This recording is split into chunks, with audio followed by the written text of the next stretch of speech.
Hello বন্ধুরা, আবার একটা নতুন ভিডিও নিয়ে আমি আপনাদের সাথে চলে এসেছি। আজকে যে ভিডিও হতে চলেছে খুবই ইন্টারেস্টিং একটা ভিডিও, যে কাবা ঘরে জিনা করলে কি হয় সেই সম্পর্কে এই ভিডিওটা নিয়ে আলোচনা করব। তো ভিডিওটা আপনারা দেখতে থাকুন। রিয়েলি একটা ইন্টারেস্টিং ভিডিও, যে কাবা ঘরে জিনা করলে তার পরিণতি কি হয় আল্লাহর দোয়ায়। তো সেই সম্পর্কে আলোচনা করব এই ভিডিওটার মাধ্যমে। তো চলুন বন্ধুরা, ভিডিওটা দেখা যাক। আসসালামু আলাইকুম ওয়া রাহমাতুল্লাহ।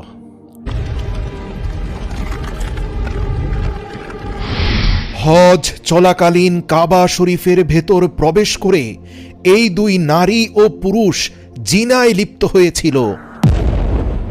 সাথে সাথে তাদের উপর আল্লাহ পাকের তরফ থেকে এক ভয়ঙ্কর আযাব নেমে এলো। আল্লাহর রাসূল সাল্লাল্লাহু আলাইহি ওয়াসাল্লাম আইয়ামে জাহিলিয়াতের জামানায় সাহাবাদেরকে এই দুই নারী ও পুরুষের পাথরের মূর্তি থেকে দূরে থাকার নির্দেশ দিয়েছিলেন। আল্লাহর রাসূল সাল্লাল্লাহু আলাইহি ওয়াসাল্লাম বলেছেন, পৃথিবীর সকল মূর্তি মানুষ বানালেও শুধুমাত্র এই দুটি মূর্তি আল্লাহর গজবের এক ভয়ঙ্কর নিদর্শন। তোমরা এর ধারে কাছেও যাবে না, গেলে এক ভয়ঙ্কর পরিণতি হবে। প্রিয় দর্শক, আপনাদেরকে আজ জানাতে চলেছি পৃথিবীর ইতিহাসের সবচেয়ে ভয়ঙ্কর অশ্লীল ঘটনাটি, যা শোনা মাত্র লজ্জায় প্রতিটি মুসলমানের মাথা নত হয়ে যায়। কিন্তু এর পাশাপাশি এই ঘটনার মধ্যে লুকিয়ে আছে বর্তমান তরুণ প্রজন্মের জন্য আল্লাহ পাকের এক বড় শিক্ষা। আসুন শুরুতে জেনে নেই এরা কারা এবং কি ছিল এদের পরিচয়, কিভাবে তারা এত বড় সাহস করতে পারল যে আল্লাহর ঘর কাবার ভিতরে প্রবেশ করে এত ভয়ঙ্কর কাজ করার সাহস পেল। আমরা জানি কাবা ঘর নির্মাণের সময় থেকে নিয়ে আজ পর্যন্ত যে কেউ আল্লাহর ঘর কাবাকে অসম্মান করেছে বা করার চেষ্টা করেছে, আল্লাহ তাদেরকে এমন কঠিন শাস্তি দিয়েছেন যা পরবর্তী প্রজন্মের জন্য একটি শিক্ষণীয় নিদর্শন হয়ে পৃথিবীর বুকে রয়ে গেছে। চাই সে দুনিয়ার ক্ষমতাধর বাদশাহ আবরাহ এবং তার হস্তি বাহিনী হোক না কেন, আমরা দেখেছি কিভাবে আল্লাহ তাআলা মাটির সাথে মিশিয়ে দিয়েছেন তৎকালীন পৃথিবীর সবচেয়ে শক্তিশালী বাদশাহ ও তার হস্তি বাহিনীকে। এছাড়া ইতিহাসে এমন অনেক ঘটনার কথা জানা যায় যেখানে দেখা যায় যখনই কেউ কাবা ঘরের অসম্মান করেছে তাকেই আল্লাহ তাআলা কঠিন যন্ত্রণাদায়ক শাস্তি দিয়ে ধ্বংস করে দিয়েছেন। এমনই একটি উদাহরণ হচ্ছে ইসাফ ও নায়লার কাহিনী। ইসাফ বিন ইয়ালা ও নায়লা বিনতে জায়েদ মূলত বনি জুরহুম গোত্রের এক পুরুষ এবং নারী ছিল। নায়লা অত্যন্ত সুন্দরী এক নারী ছিল, যে ইয়েমেনের কোনো এক এলাকায় নিজ গোত্রে বসবাস করত। এই নারীর একটা বৈশিষ্ট্য ছিল, সে তার নিজের সৌন্দর্য প্রদর্শন করে বেড়াত। সে প্রতিদিন নিত্য নতুন আকর্ষণীয় পোশাক পরত এবং সেগুলো আঁটো করে শরীরের সাথে লাগিয়ে রাখত, যাতে তার দৈহিক সৌন্দর্য অন্য পুরুষের সামনে আকর্ষণীয়ভাবে উপস্থাপন হতে পারে। সে অভিনব সকল পোশাক পরে বাড়ি থেকে বের হতো এবং দিনের বেলায় ঘুরে বেড়াত। আর তৎকালীন সময়ের যুবকরা যারাই তাকে দেখত তারাই তার পেছন পেছন ঘোরাঘুরি শুরু করত। এই নারী যুবক ছেলেদেরকে তার পেছনে ঘুরিয়ে অত্যন্ত খুশি হতো এবং সে নিজের ক্রেডিট মনে করত। সে আনন্দিত হতো, উচ্ছ্বাস প্রকাশ করত। সে তার বান্ধবী মহলে এ নিয়ে গর্ব করত যে দেখো কত যুবক আমার পেছনে ঘুরছে। যুবকদের একটা অংশ এই নায়লার সাথে সম্পর্ক করার জন্য বিভিন্নভাবে চেষ্টা করত। এমনকি সে সময় নায়লার ছোট ভাইয়ের কাছে প্রতিদিন অসংখ্য যুবক বিভিন্ন অর্থ এবং উপঢৌকন নিয়ে আসত, যাতে তারা নায়লার সাথে অন্তত আধা ঘন্টার জন্য কথা বলার সুযোগ করে দেয়। নায়লা ছিল তৎকালীন সময়ের সবচেয়ে বড় সেলিব্রিটি। তো যাই হোক, নায়লা কিন্তু অর্থলোভী নারী ছিল।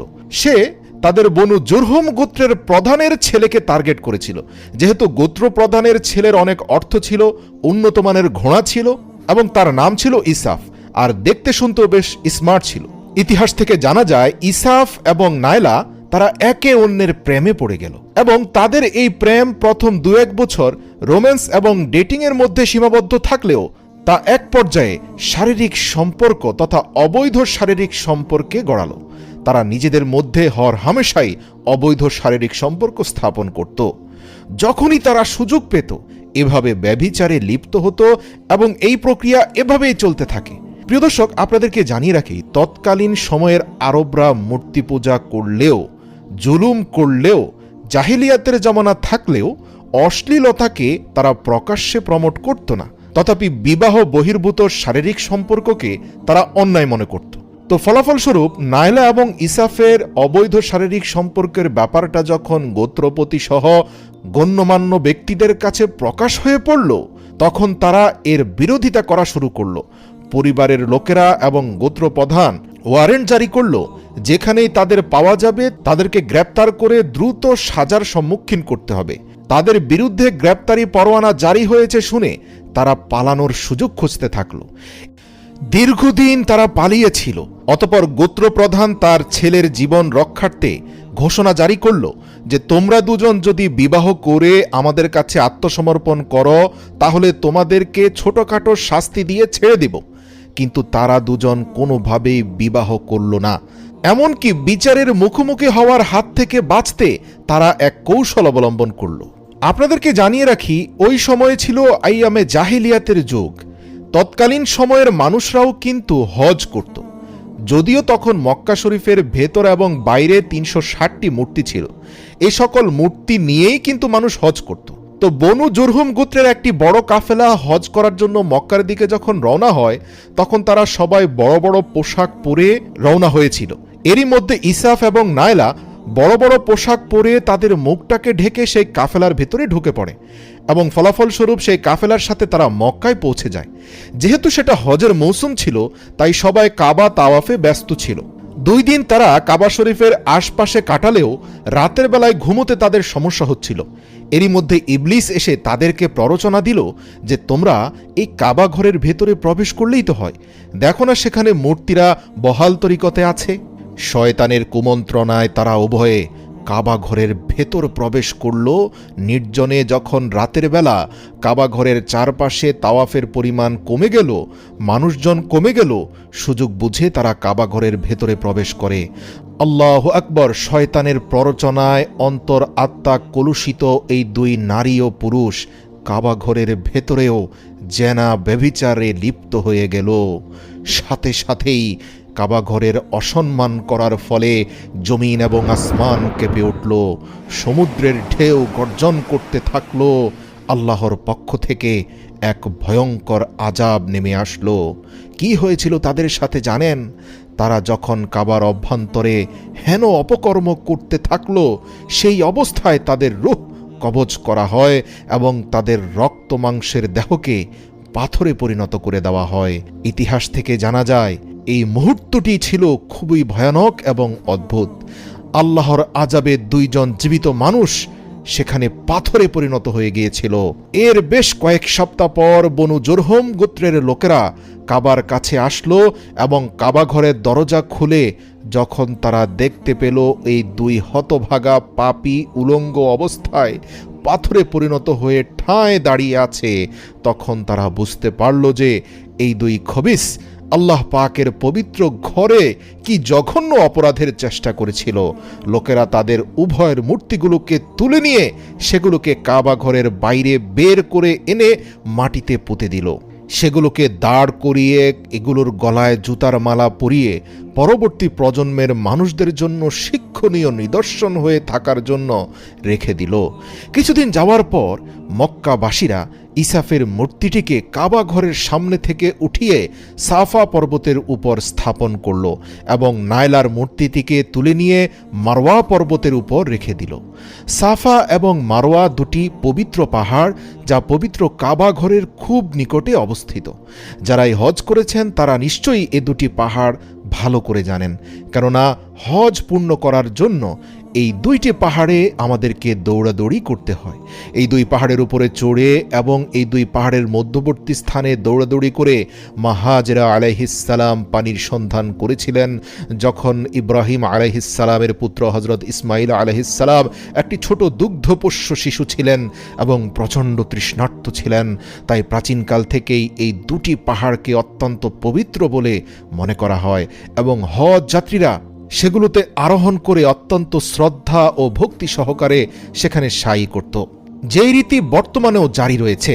তো ইসাফ এবং নায়লার মূর্তিটিকে সাফা এবং মারওয়া পর্বতের উপর রাখা হলো এবং তাদের জন্য এই শাস্ত্রের বিধান করা হয়েছিল, যে কেউ সাফা ও মারওয়ায় সাই করতে যাবে তারা যেন এই দুটি মূর্তিকে একটি করে জুতো দিয়ে আঘাত করে এবং থুতু দেয়।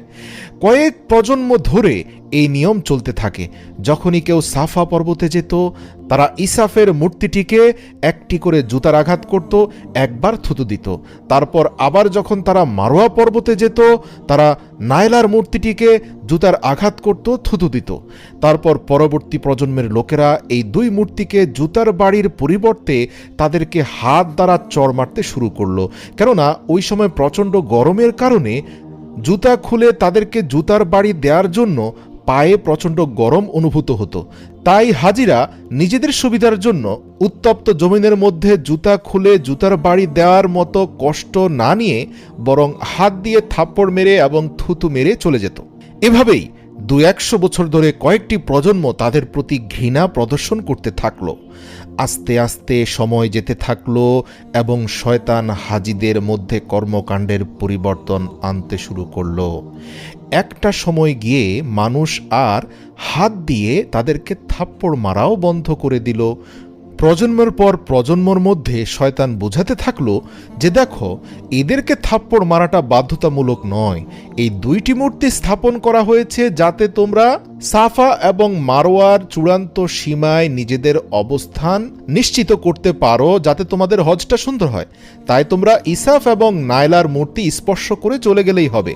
আর এই যে তোমরা থুতু মারছ, এখানে তো থুতু মারার দরকার নেই। তোমরা তার চেয়ে বরং এই দুইটি মূর্তিতে দুটি চুমু দিয়ে যাবে। একটা প্রজন্ম প্রশ্ন উঠালো, এই মূর্তিতে চুমু দিতে হবে কেন? তখন শয়তান তাদেরকে বোঝালো, দেখো, এরা হচ্ছে ভালোবাসার দেবী, ভালোবাসার দেবতা। এদেরকে চুমু দিলে তোমাদের ব্যক্তিগত জীবন সুন্দর হবে, স্বামী স্ত্রীর মধ্যে মিল মহব্বত হবে। কেননা এই দুইজন ব্যক্তি একজন আরেকজনকে এতটাই ভালোবেসেছিল যে সৃষ্টিকর্তা তাদের ভালোবাসায় খুশি হয়ে তাদেরকে মৃত্যু না দিয়ে পাথর করে দিয়েছেন, যাতে তোমরা তাদেরকে দেখে অনুপ্রাণিত হও। আল্লাহ আকবার, আস্তাগফিরুল্লাহ। ভাবতে পারেন প্রিয় দর্শক, কিভাবে মূর্তির মাধ্যমে শয়তান মানুষকে পথভ্রষ্ট করে। আর এই পরিমাণ পদচ্যুতির জন্য শয়তান 400 বছর সময় নিয়েছিল। ইসাফ এবং নায়লা মূর্তিতে পরিণত হয়েছিল 65 খ্রিস্টাব্দে। আর আমরা জানি রাসূল সাল্লাল্লাহু আলাইহি ওয়াসাল্লাম যখন নবুয়াত পেয়েছিলেন তখনও কিন্তু আল্লাহর রাসূল মক্কাতে অত্যন্ত নিপীড়িত অবস্থায় ছিলেন, কিন্তু তিনি তখনও হজ করতেন। তো সে সময়েও কিন্তু ইসাফ এবং নায়লার মূর্তি ছিল। কিন্তু নাউযুবিল্লাহ, আপনারা জেনে অবাক হবেন, তখনকার সময়ের মানুষরা সাফা এবং মারওয়া পর্বতে দৌড়াদৌড়ি করার মধ্যবর্তী স্থানে ইসাফ এবং নায়লার মূর্তিতে হাত দিয়ে আলিঙ্গন করত এবং মুখ দিয়ে চুমু দিত। কিছু কিছু মানুষ আবার সাফা এবং মারওয়া পর্বতে গিয়ে অত্যন্ত ভক্তি আর শ্রদ্ধা সহকারে ইসাফ এবং নায়লার মূর্তিকে সেজদা করত, পূজা করত। আপনি জেনে অবাক হবেন, আবু জাহেল এবং আবু লাহাব এরাও ইসাফ এবং নায়লার মূর্তির প্রতি ক্ষুব্ধ ছিল একটি কারণে, কেননা তাদের লাত এবং উজ্জার থেকেও কিছু কিছু মানুষ ভালোবাসার দেবতা হিসাবে ইসাফ এবং নায়লাকে বেশি সম্মান দিত। যদিও আবু জাহেল আবু লাহাবদের কাছে লাত এবং উজ্জার সম্মান বেশি ছিল। যাই হোক, হযরত জায়েদ বিন হারেসা রাদিয়াল্লাহু তাআলা আনহু বলেন, জাহিলিয়াতের যুগে যখন মক্কার মুশরিকরা বাইতুল্লাহর তাওয়াফ করত, তখন তারা ইসাফ ও নায়লার এই মূর্তিগুলোকে পরম ভালোবাসার সাথে স্পর্শ করত। একবার আমি রাসূল সাল্লাল্লাহু আলাইহি ওয়াসাল্লামের সাথে বাইতুল্লাহ তাওয়াফ করছিলাম। তাই আমি যখন এই মূর্তিগুলোর পাশ দিয়ে যাচ্ছিলাম, তখন আমি তাদের ঘৃণার সাথেই একটু স্পর্শ করেছিলাম। তখন রাসূল সাল্লাল্লাহু আলাইহি ওয়াসাল্লাম আমাকে সেই মূর্তিগুলোকে স্পর্শ করতে নিষেধ করেছিলেন। আমি মনে মনে ভাবলাম, দেখি তো এই মূর্তিগুলোকে স্পর্শ করলে কি আর হবে। তাই আমি তাদের আবার স্পর্শ করলাম। রাসূল সাল্লাল্লাহু আলাইহি ওয়াসাল্লাম আমাকে পুনরায় মূর্তিগুলোকে স্পর্শ করতে কঠোরভাবে নিষেধ করলেন এবং বললেন, আমি কি তোমাকে নিষেধ করিনি? হে জায়েদ, তুমি কি আমার কথার অমান্যকারীদের অন্তর্ভুক্ত হতে চাও? তুমি কি শয়তানের প্ররোচনায় আক্রান্ত হতে চাও? রাসূল সাল্লাল্লাহু আলাইহি ওয়াসাল্লামের ধমকে যায়েদ বিচলিত হয়ে পড়লেন, সাথে সাথে ইস্তেগফার করলেন এবং সিজদায় লুটিয়ে পড়ে আল্লাহর ক্ষমা প্রার্থনা করলেন এবং তিনি নিজেই বললেন, আল্লাহর শপথ, এরপর থেকে আর কোনোদিন আমি ওই মূর্তিগুলোকে স্পর্শ করিনি। তিনি বলেন, আমি বিশ্বাস করি রাসূল সাল্লাল্লাহু আলাইহি ওয়াসাল্লাম এই মূর্তির ধারে কাছে যেতেও আমাদেরকে এজন্য নিষেধ করেছেন, কেননা এই দুইটি মূর্তি পৃথিবীর বুকে একমাত্র মূর্তি যেগুলো আল্লাহর অভিশাপে পাথর হয়েছে এবং এগুলোকে স্থাপন করা হয়েছিল ঘৃণা ভরে। আর কয়েকটি প্রজন্ম পরে শয়তান এমনভাবে মানুষকে পথভ্রষ্ট তো বন্ধুরা, ভিডিওটা দেখে আপনারাই বলুন যে ভিডিওটা কিরকম ভিডিওটা হয়েছে, তা কমেন্ট করে আমাকে জানাবেন। ভিডিওটা দেখলেন যে কাবা ঘরে যে জিনা করলে কি হয় সেই সম্পর্কে আল্লাহর দয়ায় তাদেরকে পাথর করে দিল উল্লঙ্গ অবস্থায়। দেখতে পেলেন ভিডিওটা অত্যন্ত একটা ভালো ভিডিও, আমি রিয়াকশন দিয়েছি। আপনারা দেখলেই বুঝতে পারবেন আল্লাহর দয়ায় এদের কি পরিণতি হলো, এক ছেলে এবং এক মেয়ে।